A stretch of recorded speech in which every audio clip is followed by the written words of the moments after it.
Hi, good afternoon, and welcome to CIO Leadership Live. I'm your host, Mary Fran Johnson, CEO of Mary Fran Johnson Media, and a contributing columnist on CIO.com, where I write about boardroom and career strategies for technology leaders. Twice a month, we produce CIO Leadership Live with the generous support of my friends at CIO.com and at the CIO Executive Council. We're streaming live to you right now on LinkedIn and our YouTube Tech Talk channel. And we welcome any of our viewers who've joined us today to get into the conversation with some questions of your own. We'll be watching for those questions, and I'll be delighted to pass them along to my esteemed guest, who today is Tim Martin, Chief Technology Officer of Audible. Headquartered in Newark, New Jersey, Audible has been a wholly owned subsidiary of Amazon since 2008. As the largest audiobook retailer and producer in the United States today, Audible is a driving force behind the audio entertainment revolution. Its millions of members download nearly 4 billion hours of content annually. This is why we're all on our phones so much. Tim joined Audible in 2014 as the Vice President of Technology and General Manager of the Cambridge, Mass. office. And then he moved on to the global headquarters in Newark in 2016 as a Senior VP of Technology. During his tenure leading Audible's consumer technology team, Tim helped build an organization that has pioneered innovative audio experiences and advancements in machine learning and Alexa voice technology. In 2020, he moved into the Chief Technology Officer role, where he assumed responsibility for all aspects of the global technology organization. Before he joined Audible, Tim led 2 technology organizations through periods of global growth, serving as Vice President of Software Development at Vistaprint, and before that as the Director of Technology at Sapient. Tim, it's great having you here today. Thank you. Good afternoon. Yes, it's great to talk with you. Let's dive in and talk about how Audible is such a big player in the digital media business overall. And as we know, everybody's digital media models, their business models have adapted, advanced, retreated in some areas, just changed a lot during these last few years of this great uncertainty during the pandemic. How would you describe the big picture impact on your digital media business and your customers? What are you seeing and hearing these days? Well, last time we talked, it was the height of the pandemic. I was at home. I'm in the office today, so there's certainly been some changes as folks return to the office, which I know we're going to talk about. At that point, also, one of the big disruptions to our business, Mary Fran, was the loss of the commute, which was such a peak time of listening that you see these spikes in the morning and the afternoon as folks were habituated to Audible in their cars. We need to find new ways and continued ways for folks to enjoy Audible. Now that the commute's returning a little bit, we're, that's certainly a great tailwind for us. And it really is just, the way that I think about it is the more we can get people to listen the way that they want to listen, as their lives have changed and as the workplace has changed, it's really been one of, a lot of innovation and a lot of experimentation on bringing audio to the forefront of people's minds. Yeah. Well, and I know the last time we spoke also, we talked a lot about business resiliency and the ways that as the CTO at Audible, you have tried to pair that up with innovation, with different ways to look at, the business resiliency and the driving forward for customers is the thing. Talk about all of the talent resources that you are applying to that. Sure. So audiobooks have been our bread and butter for a long time. It's a 27-year-old company. You mentioned our acquisition by Amazon in 2008, and it's been a great story of growth of the business and listening. Especially recently, there's been a couple trends in content as a content-powered company. Our investment in Audible Originals, titles that you can only get at Audible, is very exciting and meaningful to us and our listeners. So we want to create an environment where people can come and listen to things that are exclusively produced and distributed by Audible. Hmm. That includes a lot of shorter form content. Whereas when you think of an audiobook, I know you and I Yeah. have talked about this, it's a Hmm. 10+ hour commitment. Sometimes folks want little smaller snack size pieces of content to listen to before they're ready to head into their next audiobook. So we've brought short form audio, we've brought podcasts into the Audible app so you don't need to leave. So we're really trying to be a destination where we can listen and watch your listening habits and try Hmm. to make great recommendations for you based upon the things that you like and don't like. Yeah. And I know that we will be talking about the various technologies that help you do that so well, the machine learning and different Mhm. uses for AI. But you had mentioned when we were getting ready for this interview that right now is the annual planning cycle with Amazon, with the parent company, and that the strategies that you're forming for next year, that the hiring environment is still very top of mind for you. I mean, even as kind of as cool and as well known a company as Audible is, you can't just open the door and pull in great talent. So talk about the challenges you have there and how that works into the annual planning cycle with Amazon. Sure. We've had I mentioned the growth of our business overall. Our tech team has grown pretty significantly. This has been our biggest year of headcount growth within the tech team since I've been at Audible. Mm-hmm.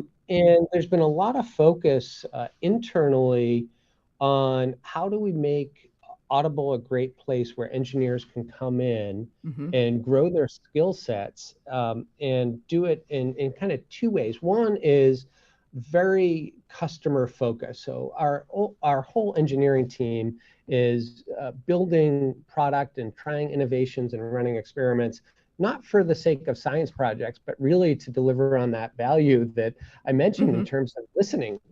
Being a direct consumer business, the things that we build go to the Audible app, and they're there, Yes.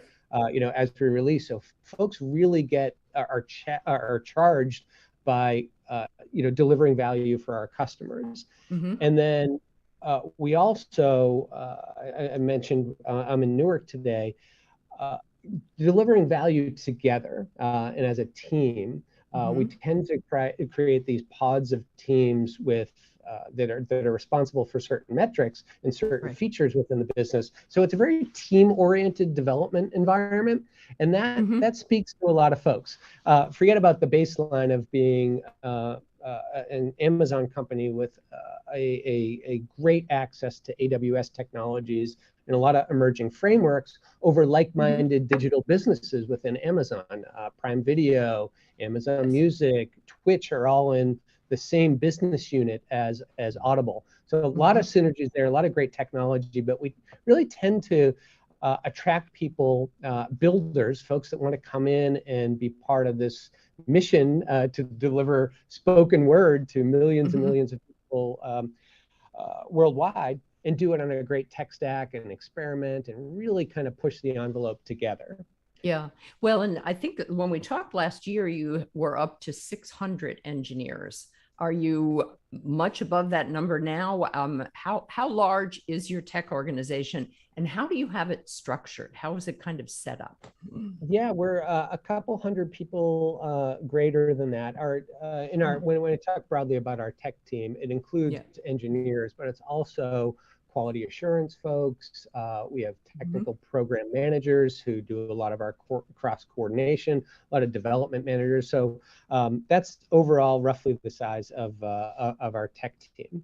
Okay. In the way that we structure the tech team, we're very closely with a product organization who interfaces with all different parts of Audible, and Mm-hmm. that's really where a lot of the symphony of all of these different units, whether it's the content team or our marketing team, our product team, are all working together on a portfolio of investments that we have. So I would describe it as very cross-functional. Yeah. Um, as the team has gotten so much bigger, and you've been you've been with the company since 2014, but then in the CTO and in the biggest chair in the tech organization since 2020. How has your how has your job changed as you end up in the leadership responsibilities grow as the teams grow, but it probably also changes some of the ways that you have to lead. How does that strike you? What happens with that?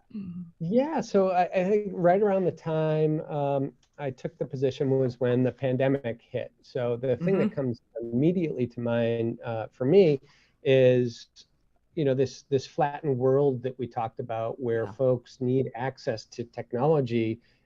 We reacted really quickly to that, and that wasn't in my purview before. This like IT operations, that was someone else that just kind of managed that infrastructure, and that being my responsibility, and in a time of great uncertainty, was really kind of eye-opening, right? So there was that element to it. And there's also a cybersecurity lens, Mary Fran, that comes to mind as information security and data security is so top of mind for CIOs and CTOs. Just really the workforce being distributed, making sure that folks have access to the tools and a great environment where they can be productive, but also making sure that we're holding extremely high standards on data security. That was kind of the biggest change for me, I think, in the role, is those two things hitting right at the same time, in addition to driving a lot of the consumer value that I talked about previously. And also being so incredibly important.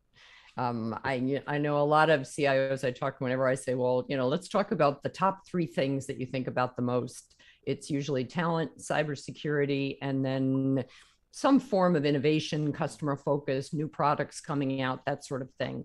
I want to say that cyber has been in that top 3 for a very long time, but I almost feel like maybe CIOs are talking about it a little more openly. Nobody, of course, wants to get into discuss their stack, and what happens with all their cyber. But I run into more CIOs now who sometimes are also jointly the chief security officer. Do you have a whole security organization that reports to you, or is it attached to other parts of Audible? Yes, so our InfoSec team reports into me, and they're also highly connected with Amazon Information Security. So we do have our own investment. We've got a lot of benefit from that investment at Amazon. And one thing that I think has changed, Mary Fran, as you were talking, is it's not just the CIOs and CTOs anymore that are I don't want to say worried about this, but focused on this. There's a lot more education in, across our entire business, as things like phishing are top of mind for folks. That's how, in some of these breaches that you read about, folks are getting in data portability. Also, folks walking around with spreadsheets on their laptops. These vulnerabilities, it's not just about the tech side of things. It's about, educating the entire community on some of these risks and why some of these policies are probably a little onerous as opposed to erring on the side of convenience. It comes back to customer data sensitivity. Well, I know the times when I've written about issues with boards of directors. This is certainly, that has been a huge area of focus and discovery for boards as well.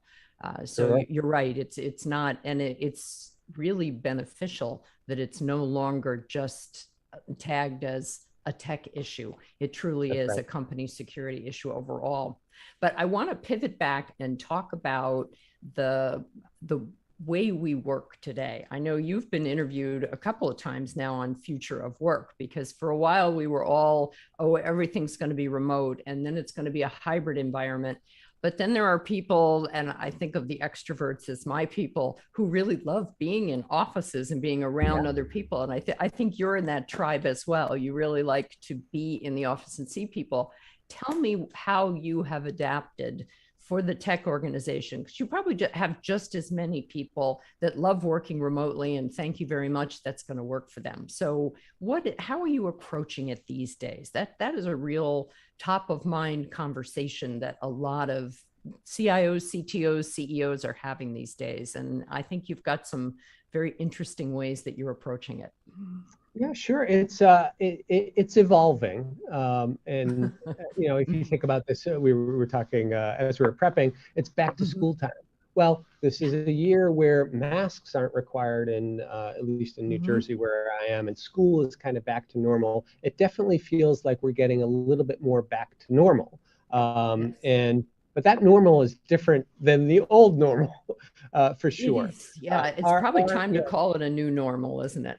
I, Because I it think really is. so. Yeah. And then, who knows where that is going to go from here either, Mhm, as folks develop their own routines and go from largely being virtual, mhm. um, to more of a hybrid environment. And that's what we're really leaning into at Audible is would like people to be in the office on 1 to 3 days a week, suiting Mhm. their schedule. We've been ultra flexible in allowing people to deliver customer value from wherever they are, but we're really focused on attracting people back to the office.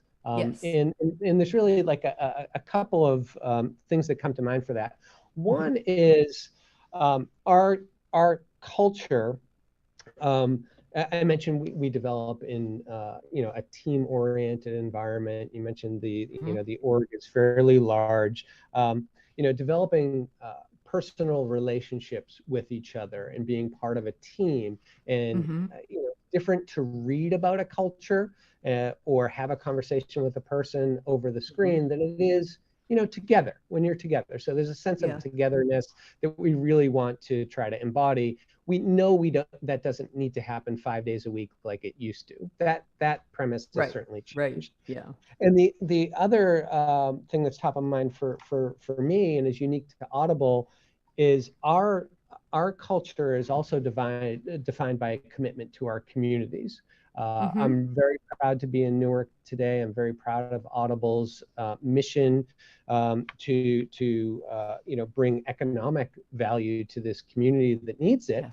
Um, Yes. and it's really tough to do that if you're not if you're not actually in the office, if you're not If you're not visiting the dashing out restaurant, to if have you're not lunch. Yeah. Mhm. exactly. So Yes. so that really speaks to the types of folks that we hire and sort Mhm. of our expectations for giving back to the community. You got to be part of it, and that's Mhm. a lot harder to do remotely than it is when you're here.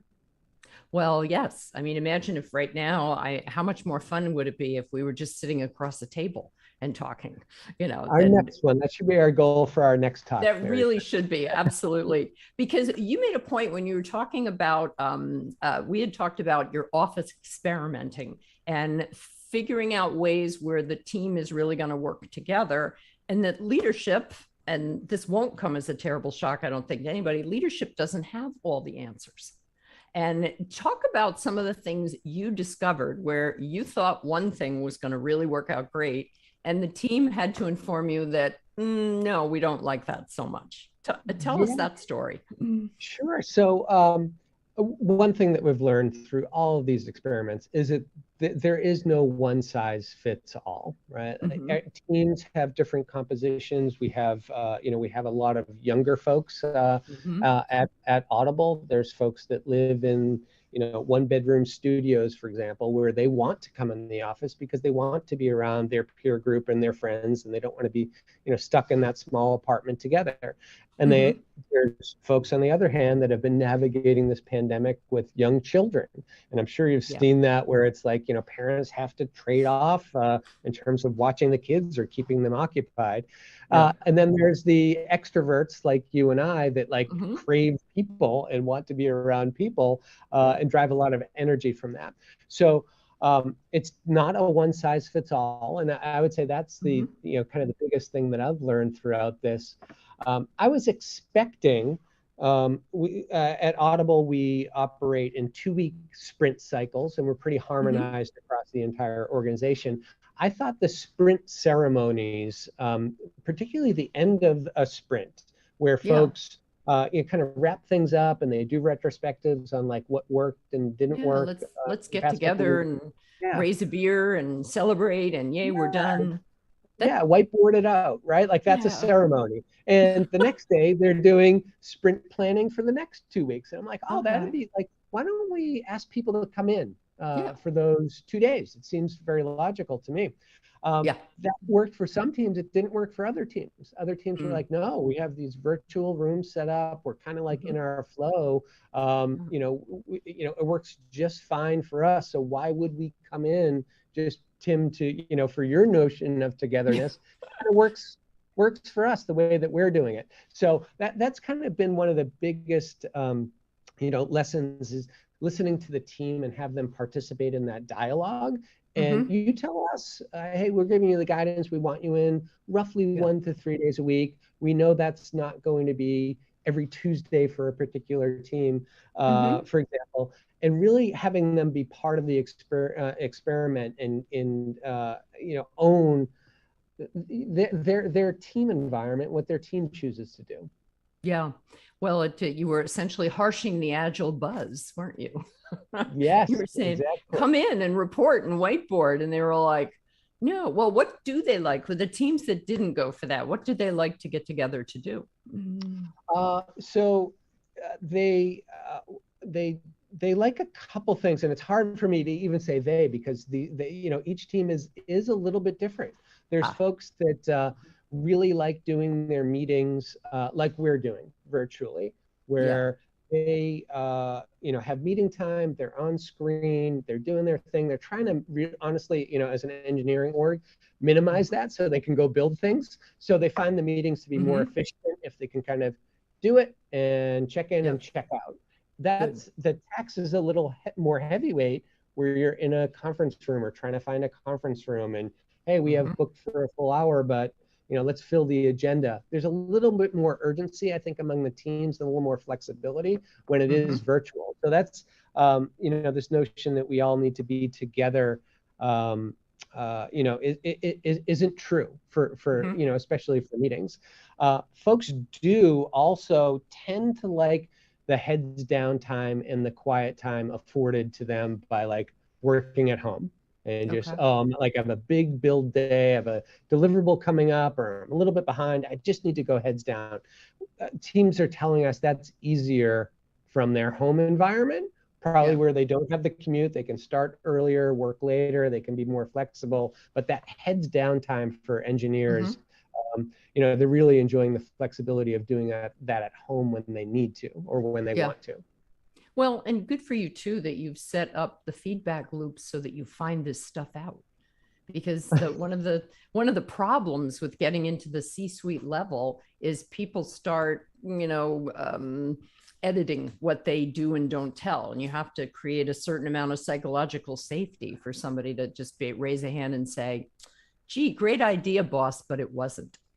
you know. Yeah, yeah, and Yeah. I consider myself very fortunate to be surrounded with people who are very happy to share the feedback with me. And Good. honestly, it's, that's part of, I think, some of the uniqueness of Audible is this mission that we're on together, Mm-hmm. and stressing diversity in our organization, and knowing that by having folks with diverse backgrounds, is going to help us deliver a better product and in Mm-hmm. better ways. So Yeah. folks speak up a lot here, which is great.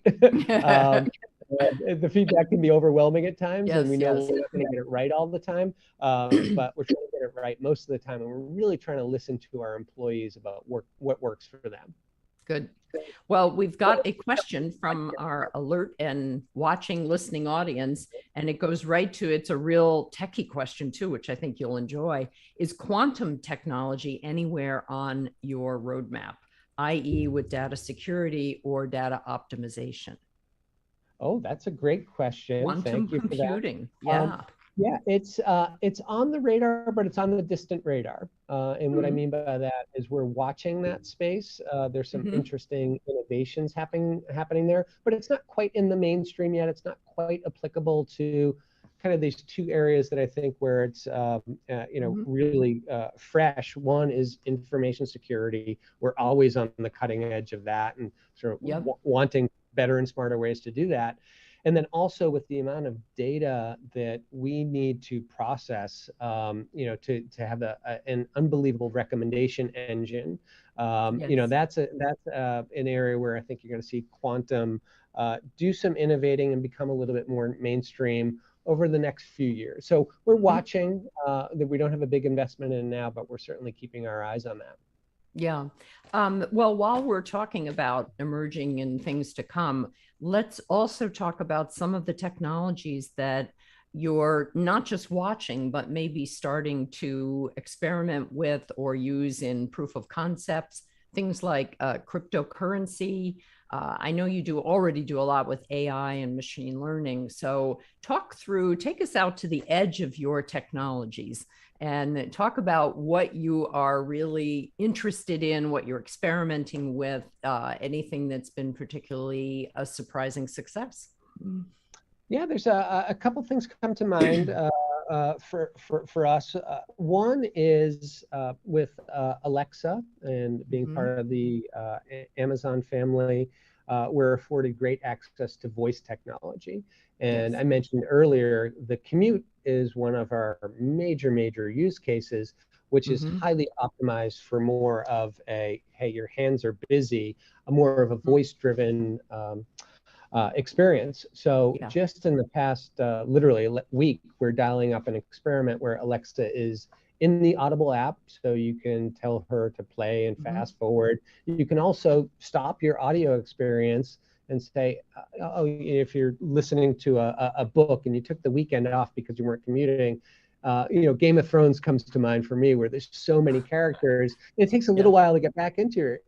You can now ask Alexa, who's King Joffrey, right? If you forgot that. So stopping your audio experience to get, while your hands are busy again, it comes across your mind. That is a very interesting innovation for us, is how do we make the commute a spot that, is highly tuned to not just playing back audio, but also listening to what the user wants and what they, whether it's a next chapter, delving into Wikipedia, learning about things. We think there's something special there, and we're continuing to innovate a lot there.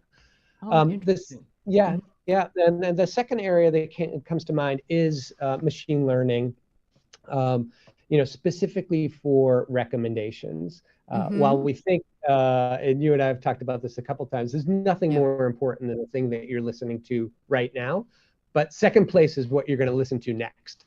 So we do a lot of analyzing of signals, of customer behaviors, what you like, what you don't like, and creating these models that are, kind of beyond, what you would consider standard. So, for example, if I was to ask you, okay, name some genres, you'd be like fiction, nonfiction, horror, romance.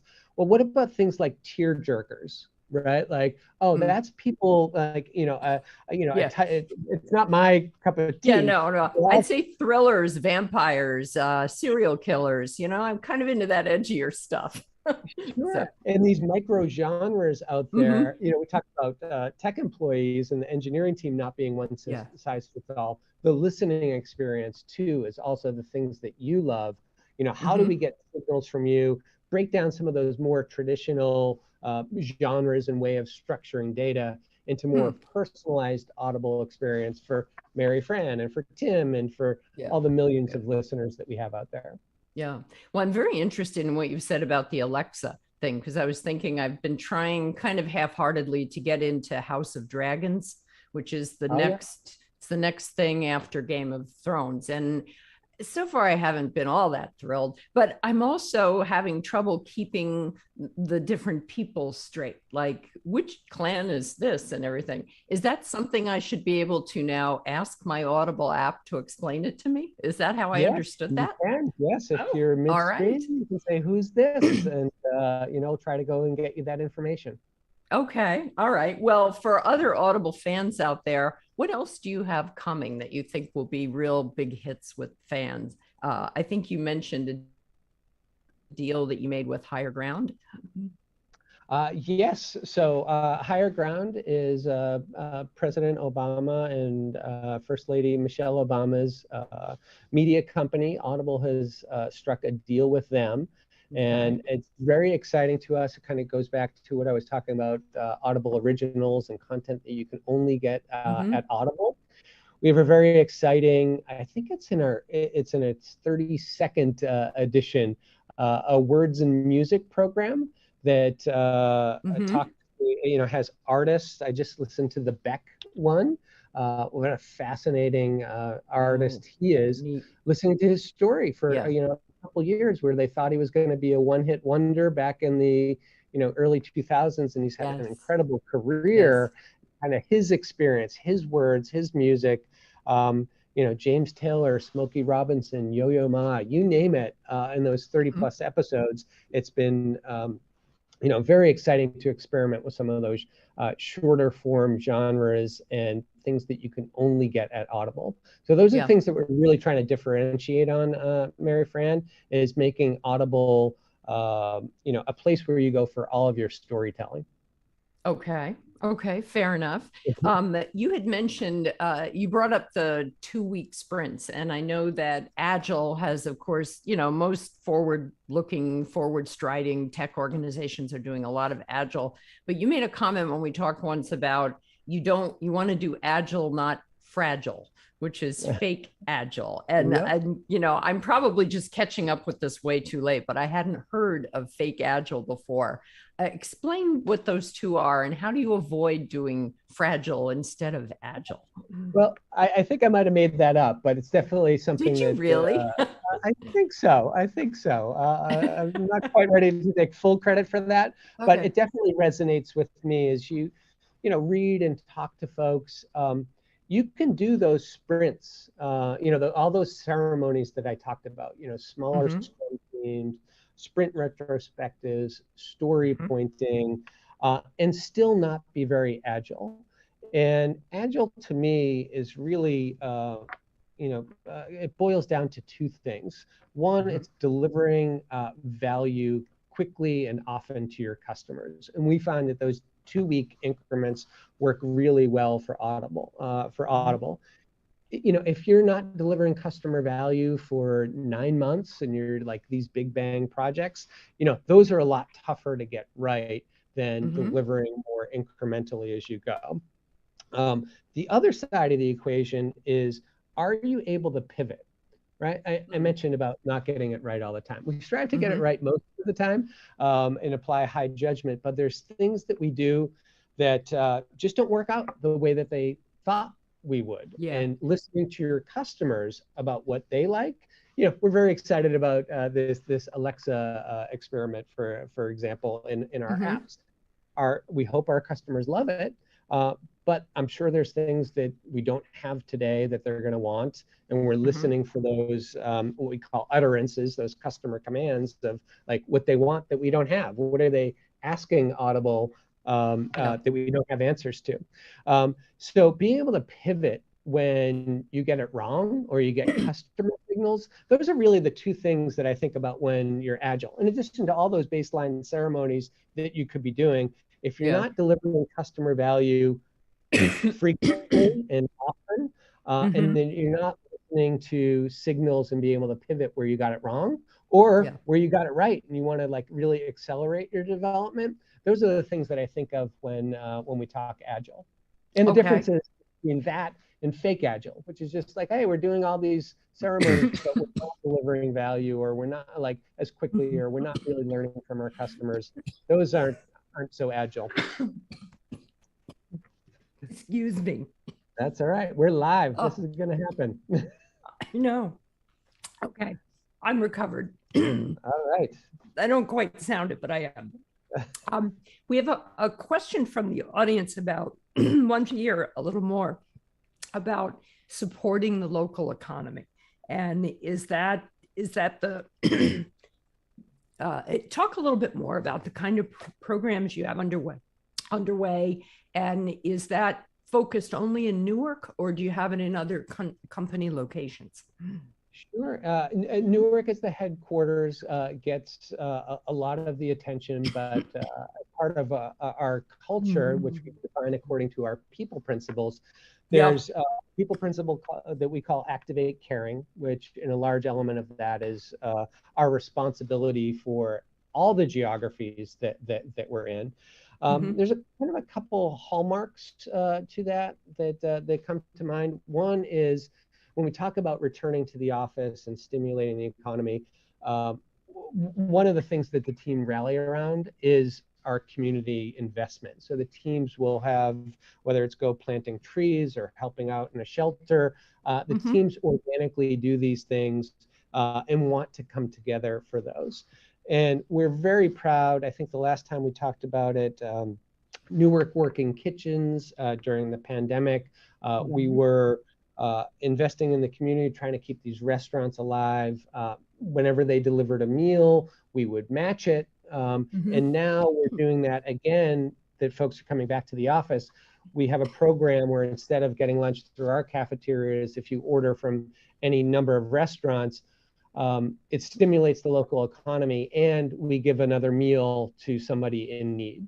So we try to create these formal programs wherever we can to help really lean in and, you know, have beyond just this commitment to our communities, be something that's corporate speak or sort of on the, you know, on a wall that talks about your culture. We really tend to lean into it and make it about our people and our communities, you know, pretty directly.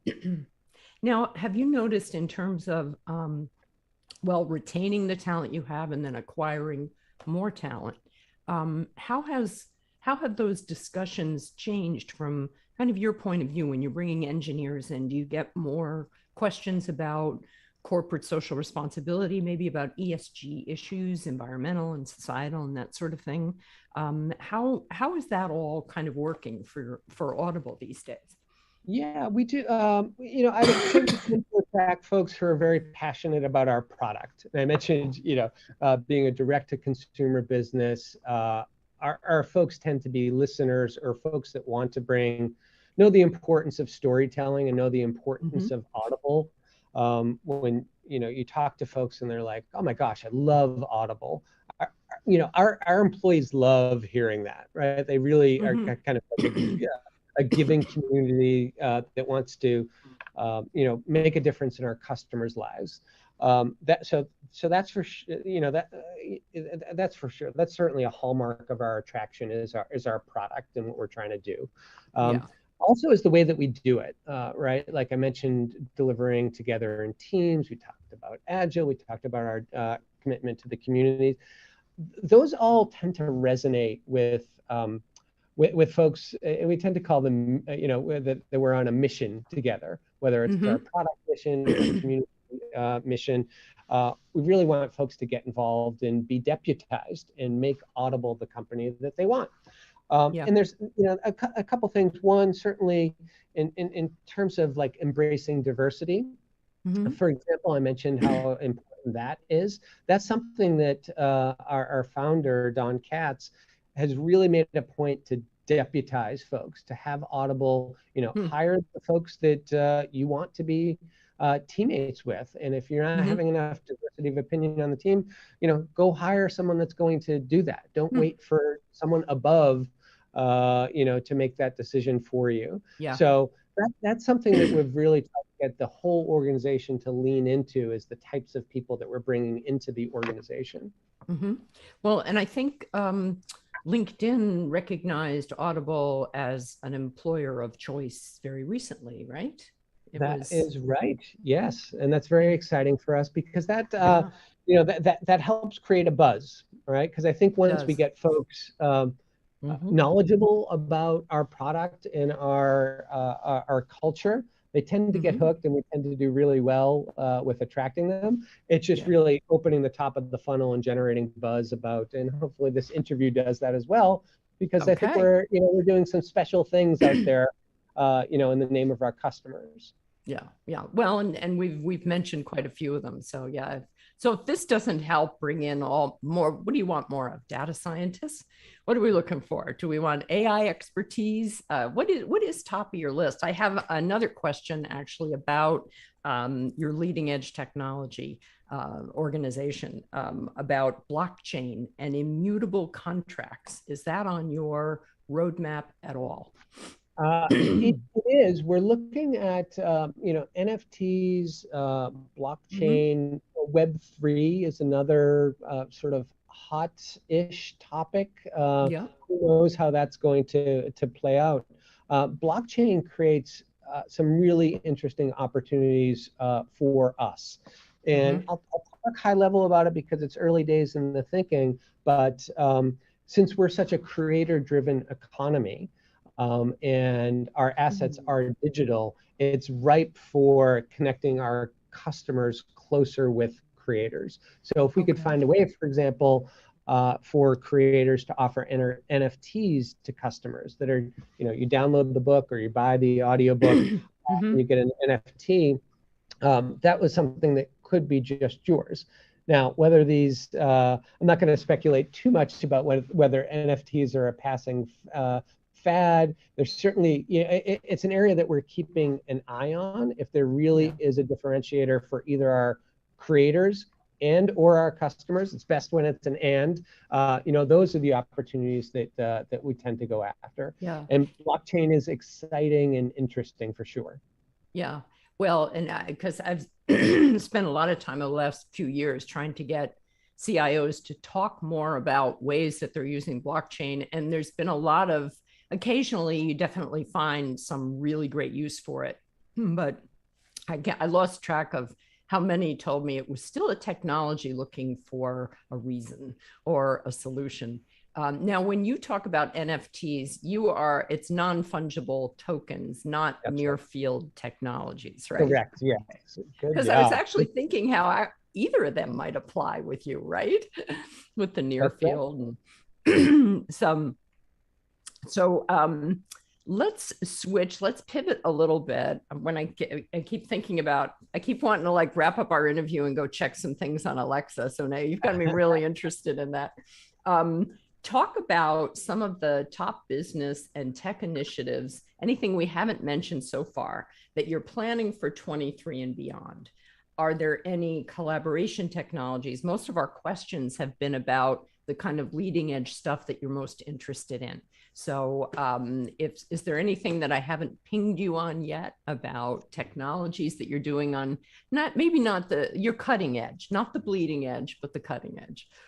Yeah, well, I think one of the things that we talked about information security and some voice technology, things like that. The marketing landscape is changing quite a bit. As we look towards a cookieless world in the future, and as we talked information security, but also customers' expectations around their data and what you're collecting from them and more personalized experience, those are being heightened, particularly in Europe, in India, where we have a presence as well. Privacy is a pretty hot topic. In the marketing economy is adjusting quite a bit to that. And so we're, as a company that invests a lot in marketing and trying to attract new listeners, we're really trying to stay on the cutting edge there of marketing technology. That's probably the biggest one, that area of marketing and privacy. We haven't talked about, prior to this question, but those are ones that, are ripe for disruption and innovation. Privacy is a little different in that it's a customer expectation about how much data I'm keeping on you, your ability to say, hey, don't track me, things like that are really disruptive, and that bleeds over into the marketing space. So those are two areas that are especially interesting. And overall, social engagement as the world goes more and more online. And I was just talking to a friend this morning who was talking about TikTok and just their algorithms. And Audible has a TikTok channel that has really been taking off. I encourage folks to take a look at that. It's kind of surprisingly taking off, which is really exciting. So those are a couple of things is areas where we're either actively investing or innovating internally, knowing that the world and our customers' expectations are changing pretty rapidly. Yeah. Well, and you're right. And there's, so what was it you had mentioned? Reid Hoffman, the CEO of Netflix, has said that his biggest competitor is sleep. The idea that people would rather sleep than be binging his shows. When you think about your competitive landscape, what can you tell me about the things that you watch there and the places where concerns, probably too strong a word, but you can see things that are happening innovatively, maybe elsewhere, and maybe there's ways to apply them. I find a lot of CIOs and CTOs love talking to their colleagues in other industries because you get good ideas that way, but it also can help keeping an eye on the competition. So what can you tell us about that? Yeah, I think I talked about Audible, or you mentioned Audible is a 27-year-old company that has been built on a membership and subscription model for, and that really is something that we've pioneered and optimized for. Tend to think I've heard of Audible be described as like a gym membership for your brain, where it feels really good to be a member, and the credit model that we have creates this habituation of Mary Fran, what are you going to use your next credit on? Or you have a couple credits, like you have some listener recommendations. So we've been on the pioneering end of that, and there's so many digital subscriptions these days, right? You talked about Netflix. There's folks, especially in the video space, there's so many subscriptions out there. So we're really trying to remain, especially as the economy is in a little bit of a downturn right now, or contraction. I'm not going to call it a recession because I'm no expert in that. But certainly as discretionary income with like inflation, gas prices were super high. Audible is, competing for much of that share of ear, or video and audio, that kind of mashup of where do you spend your discretionary time. We want Audible to be at the top of that list. So some of the things that we really tend to listen to our customers about what they need and want, not only through analyzing how they use the app, what they like and don't like, but through surveys and other, a lot of data analytics to try to make Audible. Our friend Bob Kerrigan talks about Audible being sold, not bought, and like how do we position Audible as something that folks want and consider indispensable in these times where there's some belt tightening going on. Yeah. Well, it's funny too, because you're trying to create something indispensable with people's dispensable income, right? Like it is. Can they spend money on? And it's a tremendous responsibility, right? It's a premium product. It's I hopefully you can hear my passion for storytelling and what we're trying to do for our customers, because we really believe that. But it is a privilege for for us to serve so many members. Yeah. Well, and we have another question, and we keep coming back. They take the fact that your CTO is being taken very seriously here, and this is a question about talent. And how do you ensure that you have the best technical leadership for your teams? It's very difficult to find and retain quality staff these days. And of course, that's not just the engineers and the genius AI software engineers. That's also the people that lead them, because the very best technology people are not always the very best leaders. So talk a little bit about that, about how you bring technical staff into leadership positions and how you make sure that you've got a steady supply of those. Yeah, well, I mentioned previously about our growth, and our tech team is growing quite a bit.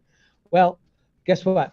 There's a lot of other companies out there that are trying to grow too, and if folks can switch jobs with relative ease and do it from home, we look at employee retention very closely, because if we're not creating when I think about leadership and management talent, if we're not hiring managers who embody our culture and some of the things that I talked about investment in community or team building, that we want engineers to build and drive a lot of value, and if we're not bringing in leaders that are bringing out the best in their teams, we know that there is likely to be attrition. We know that folks leave in disproportionate numbers because of their manager. Some of the ways that we do that is both qualitative and quantitative. And I get, I mentioned my team shares a lot of feedback with me. We've done a Yes. lot of surveying of the organization, and they're like, You oh, are I no have survey stranger to feedback. Yes. yeah, I have a lot of survey fatigue. And I'm like, well, we're kind of Okay. spread out, and it's hard that I can't walk down to the lunchroom and sort of like get the vibe anymore of like what's working and what teams, Yeah. maybe are struggling or overloaded, or they have some, challenges with their manager. By doing a lot of surveys and constantly taking the temperature of the teams and giving them the voice. And I hear a lot from our org, where folks thank us for doing that because they're like, hey, if you ask me, I want to tell you. And talk about leadership, I want to know how you're using that data. Like, what are you doing with the stuff that we told you? And how are you making things better for us? So there's certainly like, a quantitative angle around giving folks a voice. And there really is that, you and I have talked about too, like managed by walking around, right? And sort of the extrovert nature of that. The lunchroom, like I got so much information from just being down there and talking to people and, getting a vibe for what's working and what's not working. We try to do that too. And that's another reason why we're trying to bring folks back into the office, is to try to get more of that community vibe and, kind of the things that you won't say over video, over a messaging app, that maybe if we were to grab a coffee, you'd give me the download on. I guess so, yeah. As we're wrapping up here, tell me about some of the things that the pandemic and all the challenges, the uncertainties, the things of the last few years, what has it changed in you as a leader? Of course, you've told us about how open you are to feedback. And once you get feedback like that, you have to do something with it, right? So something has to change. So what has changed about Tim Martin as the CTO? Yeah, well, I think certainly and I think this has changed in all of us, the perception that everyone needs to be together 5 days a week. And, some of the pandemic that you mentioned just instantly challenged that assumption. And so we're really trying, as I mentioned, to attract folks back to the office, and still being very aware that folks are like, hey, I've been very productive for the past 2.5 years at home, working. There's lots of benefits, like I mentioned, heads down time and other things like that you get from that. So we're really trying to be hybrid. And, the things that have changed in me, oh gosh, I've learned a tremendous amount. And we talked, coming into the CTO role, and that, being a huge responsibility in areas that I wasn't responsible for. Now I am now. Just really stresses to me kind of the importance of having a great team and a great leadership team that's, clear on what we're trying to do and the culture that we're trying to build. That can never be top of mind enough as we seek to grow the organization. So, I suppose the biggest thing that I learned, and it's something that, continually have to relearn, is that I can't be in all the conversations of the org, but I can continue to take the pulse of the organization, continue to talk about strategy, and be very consistent in making sure that is cascading through the organization. And where it's not, you gotta get your hands dirty and like get in there and start, figuring out really from the people on the teams what's working and not working. And my perception of things is often different from what's actually happening on the teams. And I'm trying to connect a lot of dots and look at trends across the organization. And I do that by talking to people. So just the ways that I did that changed, right? I'm so on that wavelength with you. I think that's a real extrovert kind of quality. Sometimes I think the introverts look at it and they think we're just goofing around. They're walking around the office talking to people and everything, but it's all inputs. It's ways to figure out what's really happening. Yeah, and to make it a little bit personal too, I've been coming into the office quite a bit, 4 days a week, 5 days a week. not because I have to, and I do want to show up for the organization. I want to walk the walk, Yeah. and I want folks to see me doing that. At the same time, I'm doing it for myself. I think I did not enjoy being in that small office that we talked in last time, for Mm-hmm. 10, 12 hours a day on screen, looking at myself the whole time. I drive so much energy from being around people Yes. and being able to, just pop out of a meeting and run into somebody or grab a coffee. I ran into a woman last week that I haven't seen in 2.5, 3 years. It was just and it made my day, right? Yeah. I wasn't expecting to see her. She was by Mm-hmm. the door. We said hi. We had a quick conversation, and it really is those type of things that, that really drive a lot of happiness for me. Yeah. Well, and I think that a lot of people have kind of discovered that whether you're introverted or extroverted, I think that human connection drives so much happiness ultimately for lots and lots of us. So, Yeah, yeah. absolutely. Yep, absolutely. Thank you so much for joining me today. It's been a great conversation. As the hour flew by as I knew it would, and we had lots of great, very very technology oriented questions from our audience as well. So you probably should keep your day job as the CTO. People clearly want to keep hearing what you're seeing and doing out in the technology area. And thank you so much for joining me today, Tim. It's been a really wonderful conversation. Yes, it was my pleasure, Mary Fran. It did fly by, and I do thank the people that are watching and asking questions. So this was great. Yes. That is. Oh, and I forgot. Well, last thing I was going to ask you is, what are you listening to on Audible right now? Oh, I'm listening to Made in America by one of my favorite authors, Bill Bryson. It's about the evolution of the I don't want to say the English language, but American English, and how our language became so weird over since the founding of our country. So Bill Bryson's great. I really enjoy all of his stuff. Cool. I really would have felt I wasn't doing my job if I didn't find that out. So how about you? What are you listening to?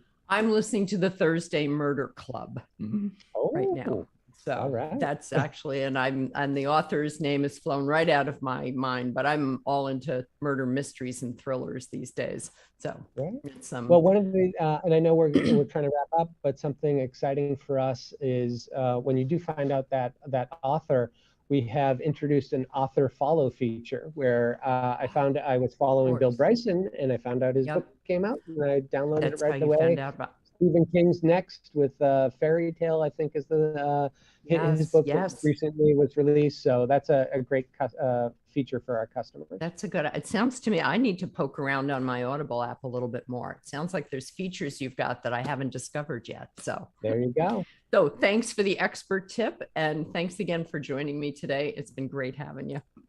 Thanks, Mary Fran. Now, if you joined us late today, do not despair. You can watch the full episode today later here right on LinkedIn, but also later today on CIO.com and also on YouTube's Tech Talk channel. CIO Leadership Live is also available as an audio podcast wherever you find your podcasts. And I hope you enjoyed the conversation today with CTO Tim Martin of Audible as much as I did, and that you will join me again next time at noon Eastern on Wednesday, September 28th, when you'll hear from Sastry Durvasula, who is the CIO and Chief Client Services Officer at TIAA. Thanks again for joining us today, and do take a moment to subscribe to that Tech Talk YouTube channel where you can find all of the previous episodes of CIO Leadership Live. I keep encouraging people to go ahead and binge through more than 90 of these interviews with CIOs, but I don't think that Netflix is in any danger from that just yet. Stay well out there. Thanks so much, and we'll see you here again next time.